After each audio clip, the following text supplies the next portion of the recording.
Hello family, I hope you are all doing well. Today we need to talk about the very important and possible issue of bird flu, because bird flu is just the tip of the iceberg, and the big old bottom of that iceberg is what we really need to be concerned about. Now this bottom iceberg part can possibly affect our health, our livestock, and our entire food system, and that is why you and I are here sharing this special apocalypse moment together, where we're going to talk about how they're going to bring down the entire food system as we know it. So welcome back. Real quickly, I did send out a similar email newsletter, and there is a blog post on my website about this issue, but this video contains even more information. So if you got that email or read that post, please watch this video as well. All right, let's get into it. Back before 2019, cunning and harmful strategies were being played out behind the scenes long before the COVID shutdowns were upon us, but we really didn't see them yet. But there were clues. Now new bird flu rumors are sounding a lot like those first pandemic narratives we were hearing years ago. We must test animals and people to prevent the spread. We must shut down dangerous food operations and kill off the diseased animals. The first human fatality has arrived. This could kill millions. It's spreading from species to species. This virus is very deadly. Sounds familiar, right? COVID was whose cause and cure have very nefarious origins, to say the least. Through it, society was conditioned to being told how to travel, how to gather together with loved ones, and that the government knows better than they when it comes to their health and security. Those that complied with the narrative and mandates were noted, and so were those that would not. They accomplished what they set out to do. Get rid of some of the weak. Create constant fear, which cripples rational thinking. Financially devastate to create more dependence on government. Condition the mind to accept that government control is normal, safer, and best, and divide the people further with compliance and non-compliance, vaxxed and non-vaxxed. That list is why we need to talk about bird flu. So let's answer the questions: what is coming next? What will they try to accomplish this time around? And can we do anything about it? First, what is coming next? Many are saying they're going to shut things down the same way COVID played out, but I think they've already played that card and are aiming for a list of related but different goals. This time, I believe they're going to destroy and rebuild the most important part of the food system, animal protein, because everyone needs to eat, and more specifically, people thrive on animal protein and most need it for strength, energy, and better immunity, and they know that. Also, if you can control the food supply, you can control the people. No lockdowns are required. I believe they want to strike a blow to our ability to access what we need in an affordable way, further weakening our ability to remain independent, and I will prove it to you in this video. A similar scenario already happened on a smaller scale during the shutdowns, which led to thousands of animals being slaughtered without sale because the government-approved processing facilities were closed or extremely limited in their operations, and ranchers couldn't process their animals. We've also seen it with so many chicken facilities randomly burning down over the last few years. They want to break the system down so they can rebuild it differently and control it. Remember, build back better? You have to destroy something before you build it back. Because they know that you're not going to start eating Z-bugs and their lab-grown meat unless you have to. I want to read you a few quotes from an article on the World Economic Forum's website called Feeding the Future: Why Renovation and Reinvention Are Key to Saving Our Food System. It's important for us to hear what this is saying because this is how they are communicating their ultimate goals and plans with us. And as I've said over the years, they always tell us what they're going to do before they do it. Now, keep in mind that for an entity like the World Economic Forum that is constantly concerned about dangerous methane gas and cow excrement, this article ironically has enough cow dung in it to destroy several Earths and a few Jupiters. Now let's dig into the steaming pile of their plans, shall we? The food transition involves a similarly comprehensive transformation with two different stages of change: renovation and reinvention. While renovation makes incremental improvements across the food value chain, reinvention aims for systemic change, the fully scaled reorientation of food production in a way that alters the underlying structures within the modern food industry. They are stating here that incremental changes, or what they call renovation, is not enough. What our food system needs is reinvention, or a total overhaul of how food is grown, produced, distributed, and consumed. You can see this on the included chart that shows us how reinvention gets us to our planet-saving goals, such as how just eating sugar-free chocolate bars isn't good enough. We should be striving for plant-based egg replacers, because you know how dangerous eggs are to the planet. Now, I don't like to use AI very much, but I couldn't help myself on this one. Let's read another steamy quote. Reinvention can also look at the promotion of fresh food markets and direct-to-consumer distribution channels like the farm-to-fork models. By circumventing traditional intermediaries and connecting consumers directly with local farmers and producers, we can ensure the integrity and freshness of our food supply chain while fostering greater transparency and traceability. Now, lucky for us, we have brains unlike they think we do, and we can understand the WEF's cryptic language. They're describing a farmer's market. Only Klaus Schwab and his besties think you are too stupid to buy directly from the farmer yourself like you've already been doing for thousands of years. So they have to be the middleman, mainly so they can control what and how you buy and how farmers sell. See where they say fostering greater transparency and traceability? They're referring to tracking your food, and they will do that using RFID tags on your fruits, veggies, and eventually everything. Here's just one company that makes RFID tags for produce. This is from the Dipole website. The use of RFID technology for fruit and vegetables, the agri-food industry, provides guaranteed and accurate traceability from the field to the final consumer. By incorporating RFID technology into the fruit and vegetable production process, we gain comprehensive control over all units and their real-time location, whether in the fields, warehouses, or in transit. This allows us to increase quality control because we can identify potential issues in the supply chain before they occur. With Dipole's solution, we can ensure control over all elements involved in the production processes, from receiving inputs from suppliers to dispatching the final fruit, even to its arrival at the point of sale. That sounds invasive at best and full-blown Mark of the Beast at worst. Okay, one last quote from the World Economic Forum article, and we'll move on to how this is all going to play out. The food transition is a pivotal moment in human history, demanding bold action across sectors, industries, and disciplines. There is no singular approach to transformation, but it is critical that the food industry rebalance their approach to innovation with significantly more investment put towards reinvention, aka destroying and rebuilding the entire food system. So what other parts of the bottom of the iceberg do we know for certain so far, and how are they going to try to pull this off? First, we know to take these bird flu rumors seriously because they are already working on a human vaccine for it, as you can see in these articles. That tells us that they are going to run with it, at least in such a way where it needs a cure.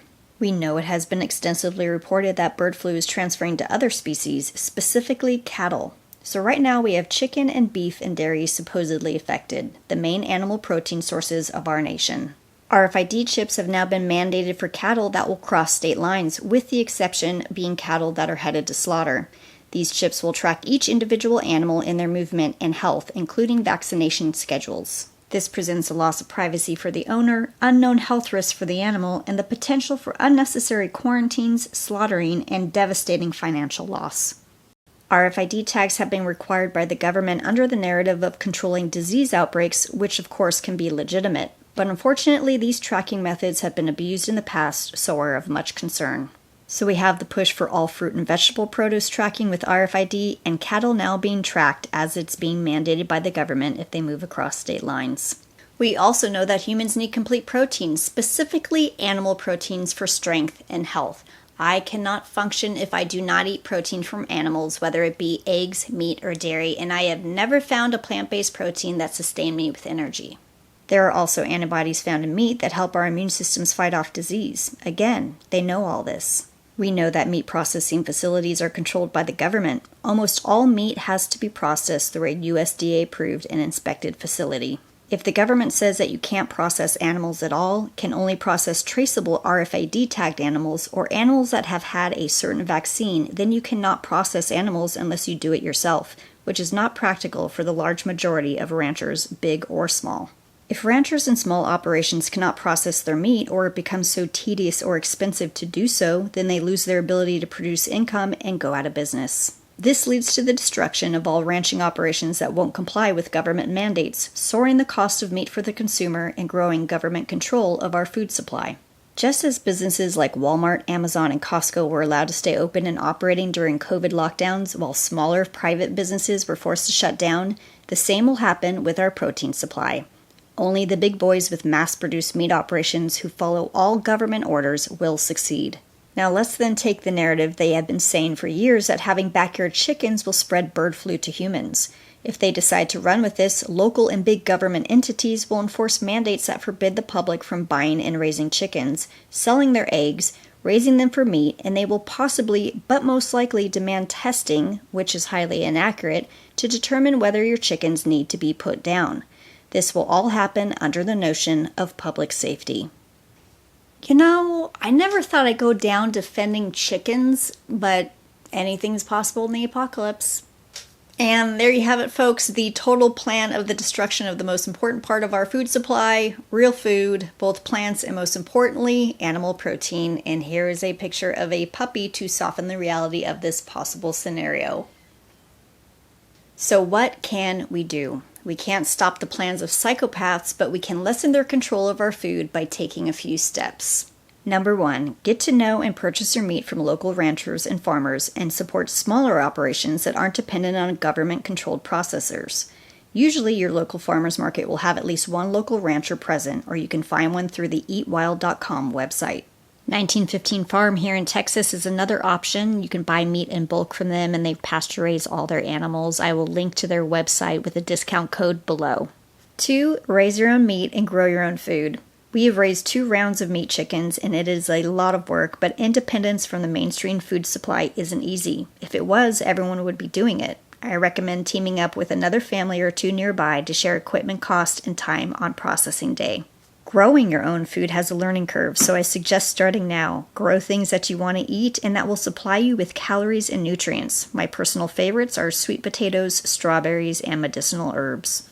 Having backyard laying hens is another great way to produce a consistent animal protein source. Eggs, and the chickens are also a joy to have around. And if the powers that be start attacking private chicken ownership, I highly recommend deleting all evidence of your birds on social media and be very careful about what you talk about online and with people you don't know.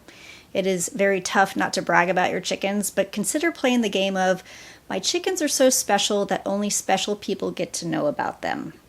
And that should help. 3, stock up on meat now or as soon as you hear of more warning signs.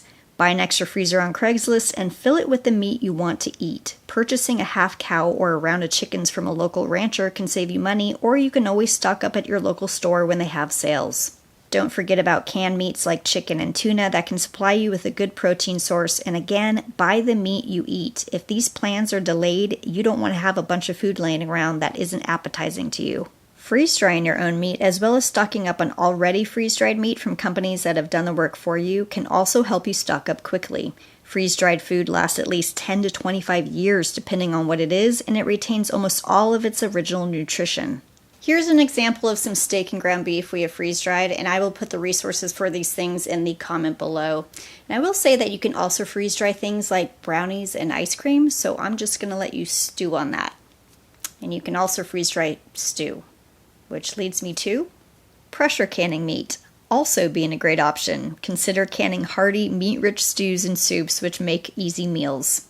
Number 4, ask questions. Talk to your local grocery store butcher department and ask them if they are seeing supply chain issues popping up or prices about to go up. Usually these employees are happy to share helpful information with customers when asked. They are just like you and need to know these things as well. 5, prepare, don't fear. Preparation squelches fear. When you have a freezer full of meat or laying hens that supply your family with eggs, rising prices and shortages are much less alarming. If you think you don't have a budget to stock up on meat, consider that food is your primary need. Is there something that you can sell where you could use the money to buy food? You can't eat an extra car, furniture, or clothes when times get tough, so make sure to prioritize where you put your wealth.